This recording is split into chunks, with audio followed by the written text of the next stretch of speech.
네, 오늘 정치권 이슈들은 조청래 전 여의도연구원 부원장, 윤재관 더불어민주당 정책위 부의장과 자세하게 짚어보겠습니다. 어서 오십시오. 네, 안녕하십니까. 먼저 지난 18일에 있었던 한미일 정상회의 얘기부터 해보겠습니다. 한미일 정상이 캠프 데이비드 원칙과 정신 그리고 3자 협의에 대한 공약까지 총 3가지 문건에 채택을 했습니다. 윤석열 대통령은 오늘 오전에 열린 국무회의에서 한미일 협력의 새로운 시대가 열렸다 이렇게 평가하기도 했는데 두 분께서는 이번 정상회의 결과 어떻게 보셨는지 먼저 부원장님께 여쭙겠습니다. 이번 한미일 3국 정상회의는 윤석열 정부의 일관된 외교 원칙, 노력이 응집된 빅 이벤트였다 이렇게 저는 보고 있고요. 잘 아시는 것처럼 윤석열 대통령 취임하시자마자 한미동맹의 복원을 위해서 굉장히 노력했습니다. 그리고 그 이후에 어려움을 겪던 한일 관계 정상화를 이뤄냈고 그런 부분들이 노력이 가시화되면서 한미일 정상회담이 이루어진 거 아니겠습니까? 지금 이제 1994년 이후로 12차례 한미일 정상회담이 있었지만 네. 그 자체로 한미일 정상회담이 제도화되고 정상화되는 계기를 처음 만드는 거고요. 이 부분이 새로운 차원의 국제협력 체제를 만든 부분으로서 이게 이제 앞으로 우리나라의 국익을 극대화할 수도 있고, 그 다음에 한반도뿐만 아니라 인도태평양 지역까지 망라하는 군사적 안보적 안정도 이루는 효과를 가지고 왔고요. 네. 그다음 군사 안보적 측면뿐만 아니라 경제 규범이라든가 기후 대응이라든가 첨단 기술 등등의 글로벌 공동 이슈에 대한 대응력도 키웠다. 결과적으로 우리나라의 이 글로벌 중추국가로서의 위상과 역할을 강화했다 이렇게 볼 수 있고, 이런 노력들, 이런 계기가 앞으로 우리나라의 군사 전략, 안보 전략 그리고 경제 전략까지 다 이렇게 틀을 바꾸는 계기가 될 수 있겠다 이렇게 봅니다. 네. 부의장님께서는 어떻게 보셨습니까? 위험은 늘고 기회는 줄어든 그런 결과를 초래할 것이다라고 단언하고 싶습니다. 왜냐하면 지금 말씀하신 것에 정반대의 해석인데요. 이번에 중국을 적으로 사실상 명시했습니다. 이렇게 명시한 것은 최초의 사례인데 우리나라가 그동안 지켜왔던 오랜 기간 동안에 보수 정권이든 진보 정권이든 지켜왔던 외교의 원칙이 있습니다. 다자 외교 그리고 균형 외교죠. 그걸 통해서 우리의 경제적인 번영을 이루어왔던 나라입니다. 그런데 지금은 그러한 몇십 년 동안 이어졌던 한국의 외교를 완전히 저버리고 중국과의 대결을 선택한 겁니다. 평화를 선택하는 게 아니고 대결을 선택했기 때문에 위험은 늘어나고 기회는 줄어들 수밖에 없다. 이렇게 말씀드릴 수밖에 없고요. 두 번째로는 이념 외교에 있어서는 국익이 가장 중요한데 지금의 윤석열 정부의 외교는 이념 외교고 몰빵 외교인 것 같습니다. 우리의 국익에 부합하는 일이면 다 오케이, 우리가 함께 협력할 수 있는 그런 열린 자세가 필요한데 지금은 완전히 이념 외교를 하기 때문에 자유진영 이렇게 표현을 하십니다마는 그걸 통해서 우리의 국익이 다 날아가 버리는 그러한 회담을 이번에 하고 오신 게 아닌가라는 생각을 할 수밖에 없습니다. 그래서 결국은 이번 회담을 크게 두 가지로 정리하면 한반도에 대한 그리고 동북아에 대한 신냉전이 본격화됐다. 그리고 두 번째로는 우리가 참 중국과 많이 불편해질 수밖에 없게 되겠구나. 이 두 가지로 요약될 수 있다고 저는 생각합니다.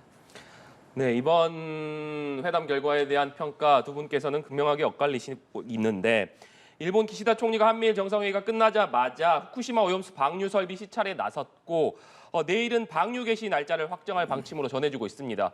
결국 오염수 방류가 초읽기에 들어간 것으로 보이는데 민주당에서는 이번 한일 정상 간의 오염수 처리 문제가 논의되지 않았다는 점을 지적하면서 방류 저지를 위한 마지막 기회를 저버렸다 이렇게 얘기를 하고 있습니다. 이 부분은 어떻게 보십니까, 부의장님? 네, 그렇게 얘기할 수밖에 없는 게 국민들의 여망은 오염수에 대해서 우리 국민의 의사를 분명하게 우리의 대표가 일본에게 분명한 의사를 전달해 주기를 바랬습니다. 근데 한 번도 이루어지지 못했고 이번이 마지막 기회였습니다마는 양자회담 때 전혀 그러한 오염수 문제에 대해서 전혀 언급되지 못했고 3자 회담 때 한미일 정상회담이 끝나고 나서 IAEA의 점검 결과를 수용한다라는 사실상의 수용의 의사를 밝혀버렸거든요. 이런 상황이 벌어질 거라고는 국민들이 정말 아연실색하지 않을 수 없고 그런 의미에서 국민들이 요구했던 오염수 문제에 대해서 우리 국익에 맞는 국민의 불안에 맞는 정확한 우리의 입장을 전달해야 해 주라고 하는 국민의 그 여망을 끝내 저버린 것이다. 그렇게 평가할 수밖에 없습니다. 네, 부원장님은 어떻게 보십니까? 이게 이제 민주당에서 이번 한미일 정상회담에 이 문제를 거론하지 않았다고 지금 말씀하시고 계신 거잖아요. 근데 이게 지금 한미일 정상회담에서 오염수 처리 문제를 어제로 올리고 싶었던 나라가 일본이었습니다. 사실은 일본은 한미 정상회담에서 이걸 공식 어제로 올려서 이 논의를 자기들이 유리한 방향으로 끌고 가자고 한 건데 이 장에서 우리가 그걸 거론하지 않았다고 말씀하시는 의도가 뭔지 저는 사실은 잘 모르겠고요. 우리 정부, 지금 정부, 지난 정부 다 합해서 오염수 문제에 대한 정부의 일관된 원칙은 국제법과 국제 기준에 부합하는 형태로 처리해라. 과학적 기준에 맞게 해라. 그다음에 과학적 안정성이 지켜지지 않으면 중단해라. 이 얘기거든요. 사실 여기서 지금 한 발짝도 달라진 게 없습니다. 지난 7월에 윤석열 대통령께서 기시다 총리에게 얘기했지 않습니까? 오염수 모니터링을 실시간으로 해서 실시간 자료 공유를 해달라. 그리고 그 과정에 한국 전문가들 참여하게 해달라. 만약 오염치 기준 수치를 넘어서면 중단해라. 네. 이 얘기를 했고 일본이 최근에 일본과 한국이 실무급 회담을 통해서 상당 부분 수용하겠다 이렇게 지금 가고 있기 때문에 흐름 자체에 크게 변화가 있는 상황은 아니다. 그래서 이게 지금 민주당이 얘기하시는 뜻은 알겠습니다만은 제가 볼 때 그건 너무 일방적인 주장 아니냐 이렇게 봅니다. 네, 알겠습니다. 한미일 정상회담 결과에 대한 얘기는 이쯤에서 마무리하도록 하고 이동관 방통위원장 후보자 얘기로 넘어가 보겠습니다. 오늘이 이동관 후보자에 대한 인사청문 보고서 채택 시한 마감일입니다. 오늘까지 국회에서 인사청문 보고서가 채택이 돼야 되는데 이것을 논의하기 위한 국회 과방위 회의는 아직까지 열리지 못하고 있는 상황입니다. 그렇다면 과연 이동관 후보자에 대한 인사청문 보고서 오늘 중 채택될 수 있을 것이라고 보시는지 또 지난 금요일에 있었던 약 14시간 가까이 진행됐던 이동관 후보자 인사청문회는 어떻게 보셨는지 먼저 부원장님께 여쭙겠습니다. 민주당은 이동관 그 방송통신위원장 지명자에 대해서 처음부터 사실은 뭐 용인할 수 없다, 반대하겠다는 뜻을 명확하게 했고요. 그다음에 지난 청문회 일정에서도 그 의도대로 밀어붙이기를 했고 오늘 과방위 전체 회의를 소집을 요구한 것도 사실은 인사청문회 경과보고서 채택을 위한 방식이 아니라 이동관 지명자하고 윤석열 대통령의 인사권에 대한 부분을 정치 쟁점화 삼기 위해서 한 거 아닙니까? 그러다 보니까 과방위원장이 개회 선언도 안 했는데 민주당 의원끼리 들어가서 뭐 언론을 상대로 이렇게 의견을 뭐 제시하고 했는데요.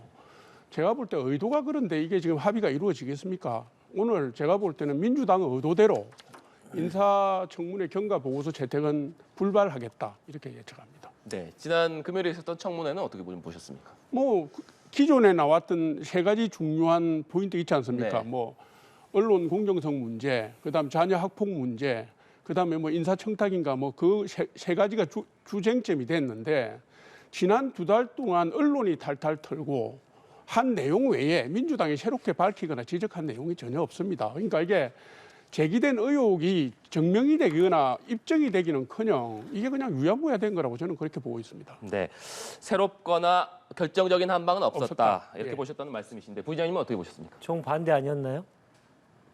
매우 새롭고 정확한 증언도 나왔고 자료도 나왔는데 후보자가 일관되게 못 준다, 자료는 못 준다, 나는 그 사실에 대해서 모른다, 인정할 수 없다, 거짓말하고 있다. 이렇게 계속 모르쇠로 일관하면서 청문회를 완전히 무력화시키지 않았습니까? 보십시오. 청문회 도중에 아들의 학폭에 관련돼서 그 업무를 처리했던 담임교사가 직접 나와서 기자회견까지 했지 않습니까? 얼마나 지금의 상황에 돌아가는 상황이 이동관 후보의 해명이 말이 안 되면 그분이 무슨 목적이 있어서 나와서 정상적인 그 청문회 진행 과정 속에서 기자회견까지 했겠습니까? 일반인이. 얼마나 어이가 없었으면 그러셨겠습니까? 근데도 그걸 인정하지 않으시지 않습니까? 모른다고 그냥 발뺌만 하시지 않습니까? 그리고 인사청탁과 관련된 새로운 정황이 나오는 이 보도들이 나왔습니다만 그건 또 무조건 아니라고만 하고 관련된 증거를 내라고 자료 요구를 했더니 자료는 안 내지 않습니까? 이런 상황이 되면서 인사청문회 자체를 완전히 무력화시켜버리는 결과를 초래했기 때문에 지금의 상황이 벌어진 것이다라는 것입니다. 인사청문회 끝나고 나면 많은 경우가 이런 경우가 있지 않습니까? 국회에서 많이 보셨듯이 후보자가 이 자료를 잘 안 내가지고 국회가 고발을 하느냐 안 하느냐 가지고 이제 실랑이를 많이 하죠. 근데 그 정도도 어느 정도 그 금도라는 게 있는데 이번 같은 경우는 13개 기관이 다 자료를 내지 않아 가지고 당에서 고발할 것을 지금 검토하고 있는 상황이거든요. 이 정도 되면 인사청문회라고 하는 법에서 정해진 국회에게 부여한 그 국민이 부여한 의무 그걸 제대로 못 하고 있는 상황이 지금 벌어지고 있다는 것에 좀 방점을 좀 찍고 성찰해 주셨으면 좋겠다는 생각입니다. 네. 국민의힘에서는 편향된 공영방송을 정상화할 적임자다 이렇게 엄호를 하고 있습니다만 민주당에서는 이동관 후보자가 오히려 수사 대상자다 이렇게 얘기를 하고 있는데 특히나 자료 부실 제출 또 위증죄 등의 혐의로 이동관 후보자를 고발하겠다 이렇게 밝혔습니다. 그러자 국민의힘 윤재욱 원내대표는 부적격 사유를 입증하지 못하니까 민주당이 어거지로 고발을 한다 이렇게 비판을 했는데 이 부분은 어떻게 보십니까? 아니 지금 말씀하신 내용 중에요. 뭐 일부 언론의 보도라고 얘기한 게 아마도 그거 인사청탁과 관련된 YTN 보도를 얘기하시는 것 같은데 그거 이동관 지명자가 그 수사기관에 고소 고발을 했지 않습니까? 왜 그러냐 하면 돈을 받은 시점, 그다음 돌려준 시점, 경찰에다 신고한 시점이 명확하게 나와 있을 겁니다. 경찰 신고한 시점은 수사에 들어가 보면 다 나올 내용인데요. 그러니까 잘못된 보도를 근거로 해서 뭔가 명확한 걸 잡아냈다는 듯이 얘기하는 게 틀렸고요. 그다음에 민주당이 거론한 13개 기관이 자료 부실이라고 부르는데 그게 핵심 기관 한두 개가 자료 부실했다면 뭐 뒤에서 무슨 작업을 했거나 이렇게 될 수 있지만 민주당이 인사청문회에서 그런 어떤 기관들이 죄다 그렇게 자료를 낼 수 없는 상황이었다면 자료가 부실한 게 아니라 없었거나 기관이 낼 수 없는 사정이 있었겠죠. 그런데 이거를 무슨 13개 기관을 뭐 자료 부실로 해서 고발하겠다. 그다음에 위정으로 해서 가겠다는 것은 맹땅 청문회를 했다는 걸 자인하는 것밖에 안 되는 겁니다. 그래서 원래 청문회라는 게요. 국민의 여론에다가 입증 가능한 내용, 입증 가능하지 않더라도 여론에 실을 수 있는 내용을 얘기해서 여론을 통해서 우회 압박하는 장소 아닙니까? 근데 민주당이 이번에 청문회를 통해서 드러냈던 사실들이 국민의 동의를 받거나 감정적 동조를 받은 부분이 있나? 이건 제가 얘기 드릴 게 아니라 민주당 자체가 돌아보면 알 수 있을 거라고 생각합니다. 네, 부의장님. 길게 설명하자고 하지 않고 한 가지만 딱 얘기하겠습니다. 그렇게 자신이 있었으면 증인 선정에 협조하셨어야죠. 이번에 증인이 한 명도 없는 청문회 있지 않습니까?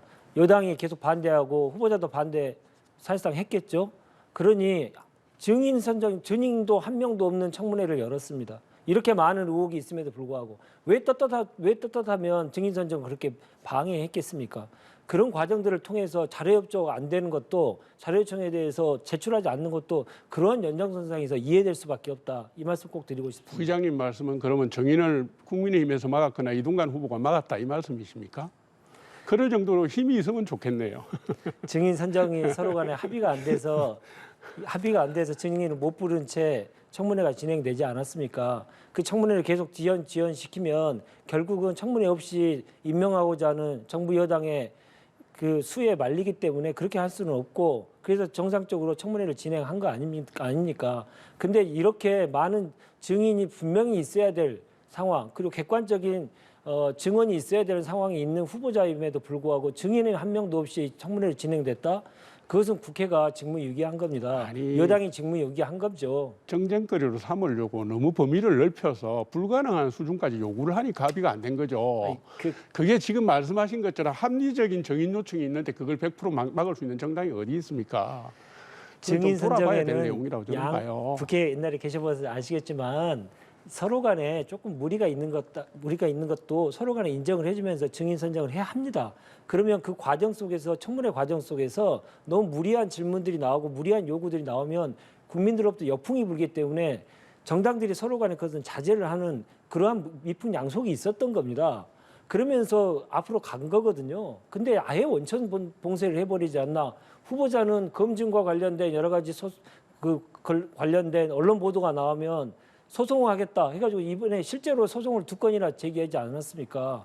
이런 식으로 언론의 검증 기능, 국회 검증 기능들을 다 무력화시켜버리면 왜 우리가 고위공직자에 대한 인사청문회를 해야 됩니까? 아니, 이런 질문에 국민들한테 답을 할 수가 없는 겁니다. 아니 처음부터 정쟁거리로 삼고자 덤볐지 않습니까? 이게 처음부터 지명 철회하라고 나온 거지 민주당이 이 문제의 내용이 되는 이슈가 되는 내용에 대해서 검증을 하겠다고 달라들은 것도 아니고요. 판을 키워서 정치적 쟁점으로 삼고자 했던 거 아닙니까? 네.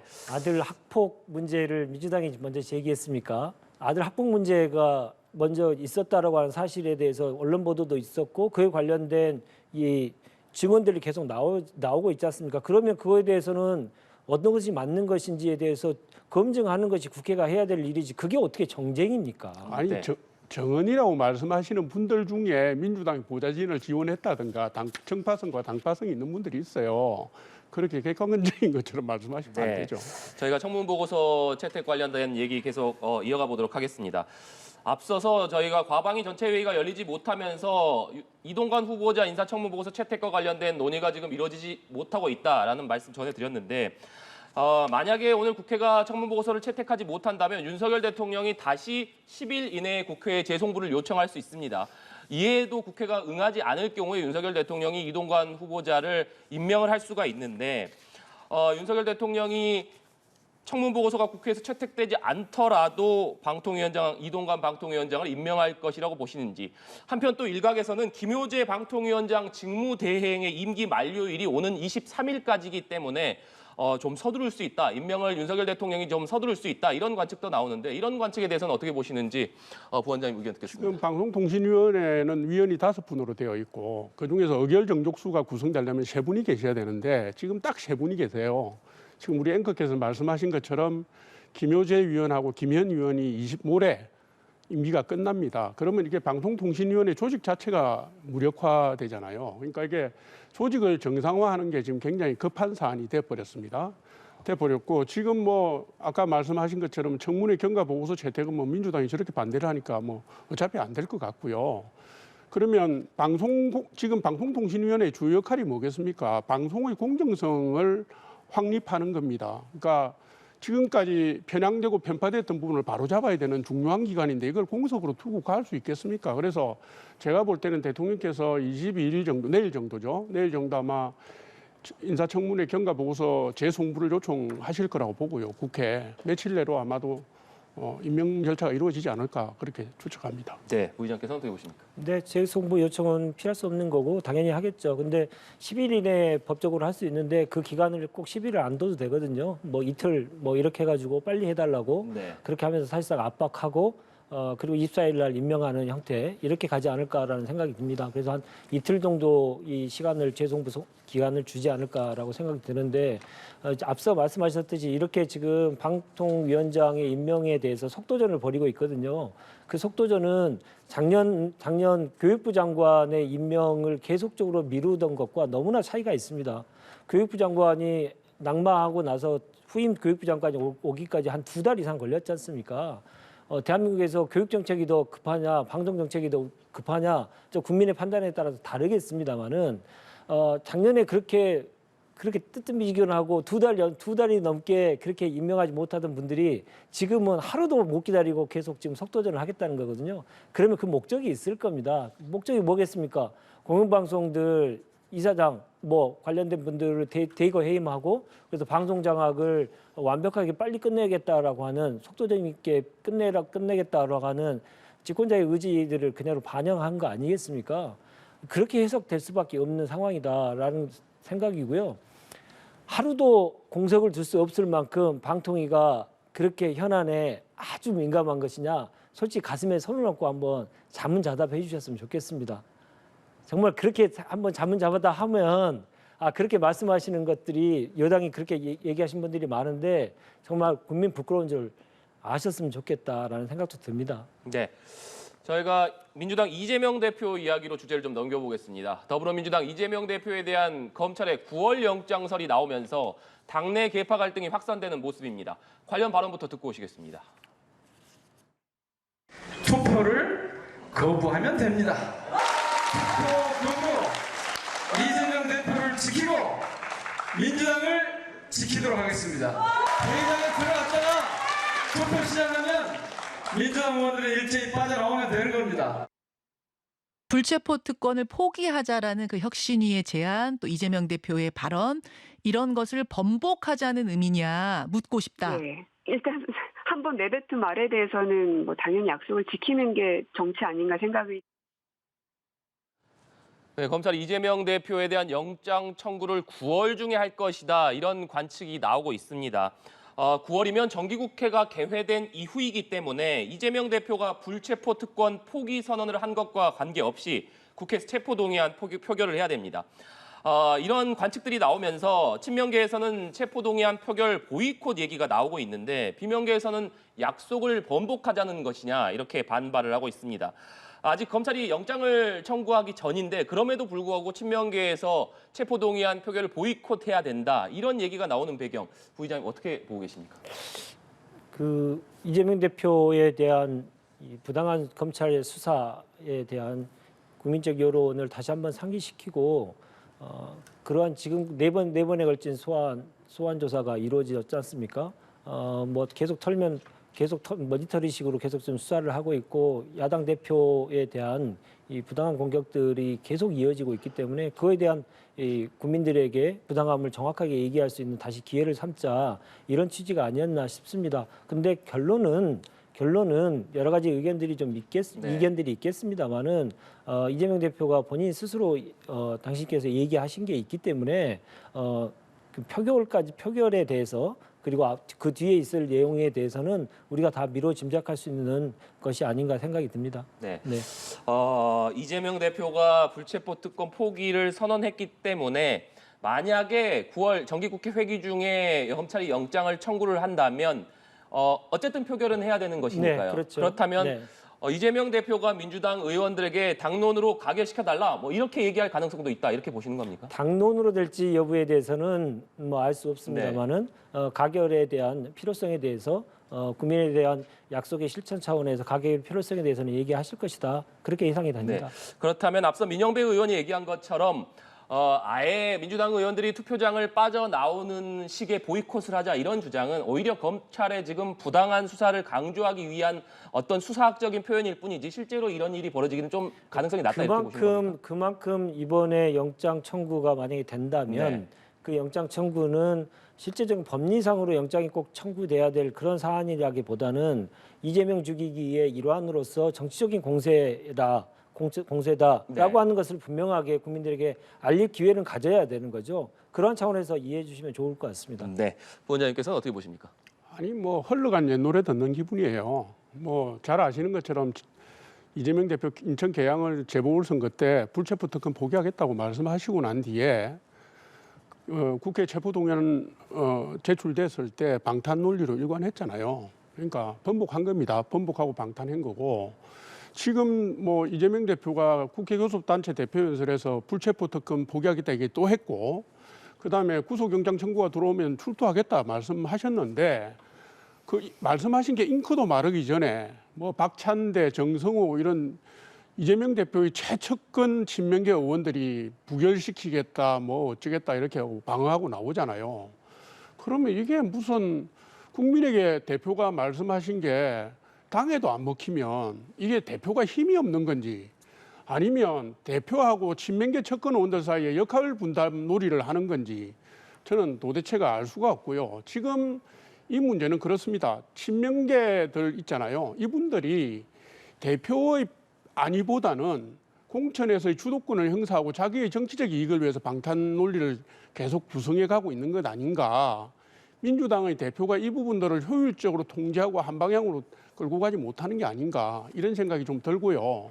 대표께서 국민에게 한 약속도 이렇게 번복이 되고 이렇게 가면 민주당이 앞으로 내놓는 약속을 어느 국민이 믿겠습니까? 제가 볼 때는 이거는 좀 너무 나갔다 이 생각이 듭니다. 네. 이재명 대표가 지난주에 검찰에 출석을 하면서 정정당당하게 나갈 테니까 비회기 중에 영장을 청구해달라 검찰에게 이렇게 요청을 했습니다. 여기에 대해서 민주당은 검찰이 정기국회 중에 영장을 청구해서 민주당 내부의 균열을 꾀하지 말고 비회기 중에 영장을 청구해달라 이렇게 얘기를 했는데 한동훈 법무부 장관이라든지 국민의힘에서는 수사를 받는 피의자가 이런 기간을 자기 마음대로 선택할 수 있다는 얘기냐 이렇게 강하게 반발을 하고 있는데 이 부분은 부의장님 어떻게 보십니까?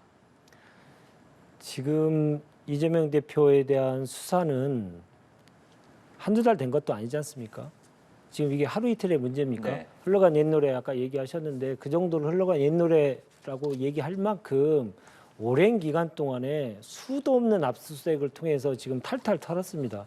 근데 지금 구체적인 정황적인 증거나 번복되는 진술 외에 정확한 증거가 나온 게 있습니까? 지금까지 없어서 지금 신병 처리를 못하고 있었던 거 아닙니까?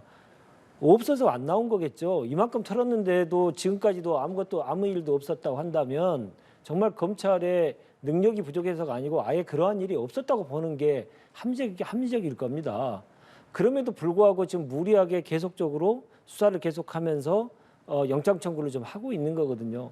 영장 청구도 청구에 맞는 절차를 그냥 진행하면 되는데 그것을 가지고 또 정치행위를 검찰이 법무부가 정치행위를 하고 있는 거거든요. 왜냐하면 국회가 있다라고 하는 사실, 9월 1일부터 있다라고 하는 사실 다 알고 있지 않습니까? 그리고 수사는 계속 속도를 내고 있었다라는 걸 알고 있었으면 그게 정기국회라는 국정 운영에 부담이 되지 않는 범위 내에서 그러한 수사 행위를 하면 되는 겁니다. 근데 그걸 굳이 하지 않고 정기국회라는 대한민국 국회에 가장 큰 이벤트가 있을 시기에 일부러 갖다 내는 거 아닙니까? 이거는 민주당을 흔드는 차원에서의 문제를 떠나서요. 대한민국 국정 운영을 흔들고 있는 겁니다. 검찰이 수사를 통해서요. 그러니까 검찰이 수사가 아니고 정치를 하고 있다라고 얘기할 수밖에 없는 것입니다. 단순히 이것을 이재명 대표에 대한 얘기를 떠나서요. 수사는 제대로 해야 되죠. 그러나 그것으로 인해서 정치가 중지되고 스탑되고 국정 운영에 부담이 되는 건 그건 국가 운영을 위해서는 바람직스럽지 않다. 이건 국가를 운영하시는 분들도 다 이해하시는 거 아닙니까? 근데 왜 이렇게 하십니까? 좀 자중해 주셨으면 좋겠습니다. 네. 9월에 정기국회가 개회가 되면 100일 동안은 회기가 계속 열리는 상태이기 때문에 검찰이 영장을 청구한다면 무조건 체포동의안 표결이 이루어지게 됩니다. 그렇기 때문에 민주당에서는 9월 정기국회가 열리기 전에 8월 달에 비회기 기간을 가져서 영장을 청구해라 이렇게 요구하는 것 아니겠습니까? 그 얘기를 들으면서요. 우리 국민들이 다 그렇게 느끼실 겁니다. 민주당은 엄청난 특권 집단이구나. 왜 이 말씀을 드리냐면요. 다들 기억하실 겁니다. 올해 1, 2월에 이재명 대표 검찰 소환에 응할 때요. 평일날은 당무 봐야 되니까 토요일 가겠다. 이렇게 하고 날짜를 정해서 검찰에 일방 통보를 했습니다. 그리고 송영길 전 대표는 돈봉투 의혹 사건 터지자 검찰이 부르지도 않았는데 나를 소환하라 그러고 2차례나 검찰에 출두하는 그런 쇼를 벌였고요.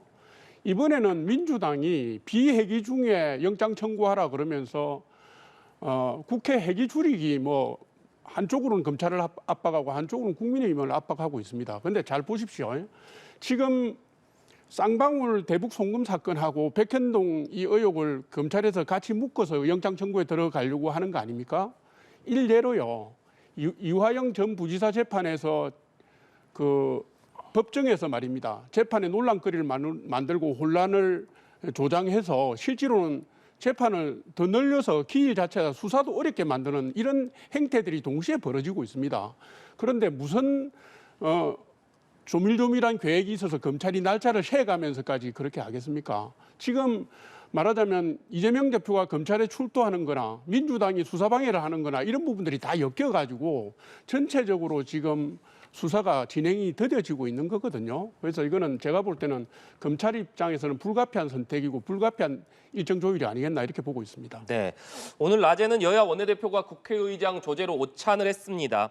핵심 안건은 역시 8월 임시회 기간 중에 비회기 기간을 둘 것이냐 여부였는데 지금까지 전해지는 소식으로는 여야 원내대표가 아직까지 8월 임시회 일정에 합의하지 못했다고 합니다. 다만 오늘 중으로는 반드시 결론을 내자 이렇게는 의기투합을 했다라고 하는데 역시나 관심은 민주당이 요구한 대로 비회기 기간을 8월 임시국회 중에 둘 것이냐 이 여부인 것 같습니다. 국민의힘에서는 비회기를 없애겠다는 입장으로 전해져 있기 때문에 여야 간 입장차가 팽팽한 것으로 지금 전해지고 있는데 과연 비회기 기간을 둘 것이냐 여부를 놓고 여야가 합의점을 이끌어낼 수 있을 것이라고 보십니까?